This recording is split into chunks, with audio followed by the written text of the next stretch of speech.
अब हम पढ़ेंगे मगध राज्य का उत्कर्ष, हर्यक वंश, शिशुनाग वंश और नंद वंश। मगध राज्य का उत्कर्ष, हर्यक वंश, शिशुनाग वंश, नंद वंश। देखिए, जो मगध प्राचीन भारत के 16 महाजनपदों में से एक था। मगध जो है 16 महाजनपदों में से एक था। आधुनिक पटना तथा गया जिला इसमें शामिल थे। गया और पटना जिला शामिल थे। इसकी राजधानी गिरिब्रज वर्तमान में राजगीर थी, और जो है गिरिब्रज थी, राजगीर थी इसकी राजधानी। और इसके बाद जो है भगवान बुद्ध के पूर्व बृहद्रथ तथा जरासंध यहाँ के प्रतिष्ठित राजा थे। और अभी इस नाम से बिहार में एक प्रमंडल है, मगध प्रमंडल। हर्यक वंश क्या है? संस्थापक इसके बिंबिसार थे। राजधानी इसकी प्रारंभिक राजधानी राजगिरी या गिरिब्रज थी। और इसके बाद जो बाद में इसकी राजधानी पाटलिपुत्र हो गई। और बिंबिसार देखिए जो 544 ईस्वी पूर्व से 492 ईस्वी पूर्व तक इनका कार्यकाल रहा है। इनके बारे में पढ़ते हैं। इसका अन्य नाम श्रेणियाँ अथवा श्रेणी था। बिंबिसार ने अपने राज्य की नींव विभिन्न वैवाहिक संबंधों के फलस्वरूप रखी और विस्तृत की।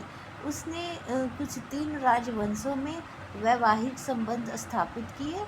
और जो है मद्र देश की राजकुमारी क्षेमा से विवाह किया। लिच्छवी राज्य में चेटक की पुत्री चेलना से विवाह किया। कौशल नरेश प्रसेनजित की बहन महाकोशला से विवाह किया। इसके फलस्वरूप उसे दहेज में काशी का प्रांत मिल गया। किसको? तो ये हर्यक वंश में बिंबिसार को, है ना, बिंबिसार को। इसके अलावा जो है इसके फलस्वरूप दहेज में काशी का प्रांत मिल गया। बिंबिसार ने अंग राज्य के शासक ब्रह्मदत्त को पराजित कर उसे अपने राज्य में मिला लिया। इस प्रकार विजयों और वैवाहिक संबंधों के द्वारा उसने अपने राज्य का विस्तार किया। बिंबिसार ने अवंती के शासक चंड प्रद्योत से मित्रता कर ली। उसने अपने राज्य वैद्य जीवक को उसके इलाज के लिए भेजा था। बिंबिसार बौद्ध एवं जैन दोनों धर्मों को मानने वाला था। बुद्ध एवं इसके दरबार में आए थे। बुद्ध अकेले जो है स्वयं अकेले, मतलब बुद्ध और कोई नहीं, बुद्ध जो है स्वयं उसके दरबार में आए थे। बिंबिसार की हत्या उसके पुत्र अजातशत्रु ने कर दी थी। अब अजातशत्रु कौन है भाई, या इनके बारे में पढ़ते हैं। अजातशत्रु या कुणिक, जो 492 में जन्म होता है, 460 ईस्वी में इनकी मृत्यु हो जाती है।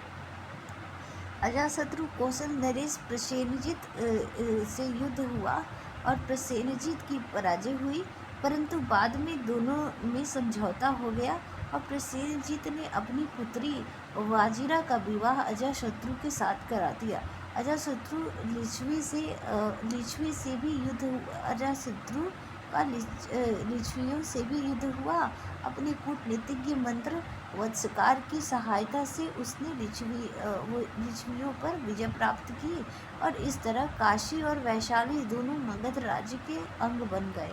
अजातशत्रु के समय में ही प्रथम बौद्ध संगीति का आयोजन किया गया, और अजातशत्रु की हत्या उदयन या उदयभद्र ने कर दी थी। उदयभद्र या उदयन 460 में इनका जन्म होता है। 444 ईस्वी पूर्व में इनकी मृत्यु हो जाती है। उदयन ने गंगा और सोन नदियों के संगम पर पाटलिपुत्र या कुसुम नगर की स्थापना की, और बाद में अपनी राजधानी राजगृह से वहीं स्थानांतरित कर ली। उदयन के बाद उनके 3 पुत्रों अनिरुद्ध, मुंडक और दर्शक ने बारी बारी से शासन किया। और पुराणों में दर्शक का एक नाम नागदशक भी मिलता है। इससे हटकर शिशुनाग नामक व्यक्ति ने एक नए राज्य वंश शिशुनाग वंश की नींव डाली।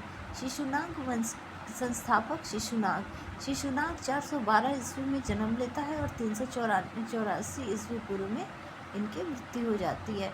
और इसकी सबसे महत्वपूर्ण उपलब्धि अवंती राज्य को जीतकर अपने राज्य में सम्मिलित करना था और इसने अपनी राजधानी वैशाली हस्तांतरित कर ली। कालाशोक या कांकवर्ण 394 ईस्वी में जन्म होता है और 366 ईस्वी पूर्व में इनकी मृत्यु हो जाती है। कालाशोक के समय में ही द्वितीय बौद्ध संगीति का आयोजन वैशाली में हुआ था। इसने अपनी राजधानी वैशाली से पाटलिपुत्र स्थानांतरित कर ली थी और इस प्रकार पाटलिपुत्र मगध राजवंश की स्थायी राजधानी बन गई। और पढ़ते हैं नंदवंश के बारे में, और ये आखिरी है इस चैप्टर का। नंदवंश जो है, नंदवंश के संस्थापक महानंदिन है। महापदनंद जो है 404 BC का यह मगध का सर्वश्रेष्ठ शासक था। इसी ने सर्वप्रथम कलिंग विजय की तथा वहाँ एक नहर खुदवाई और इसका उल्लेख प्रथम शताब्दी ईस्वी पूर्व में खारवेल के हाथी गुफा अभिलेख में मिलता है। वह कलिंग जिनसेन की जैन प्रतिमा भी उठा लाया। इससे पता चलता है कि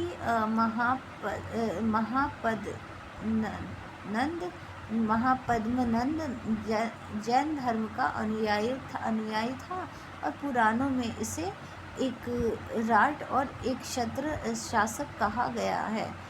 जो प्रसिद्ध व्याकरणाचार्य पाणिनि और काव्यायन इसके काल के थे। घनानंद है, घनानंद ने जनता पर बहुत से कर आरोपित किए थे। इससे जनता असंतुष्ट थी। इसी के शासनकाल में उत्तर पश्चिमी भारत पर सिकंदर का आक्रमण हुआ, लेकिन वह ब्यास नदी के तट तक ही आया था और उसके बाद वह वापस लौट गया। घनानंद के दरबार में तक्षशिला का आचार्य विष्णुगुप्त आया और राजा ने उसको अपमानित कर दिया। फलस्वरूप चंद्रगुप्त मौर्य की सहायता से उसने घनानंद को गद्दी से हटाकर वो नवीन राजवंश मौर्य वंश की स्थापना की। विदेशी आक्रमण। भारत पर प्रारंभ में ईरानी व फारसी हरवामनी ने आक्रमण किया। इसके उपरांत सिकंदर का आक्रमण हुआ और ईरानी और अथवा फारसी आक्रमण भी हुआ।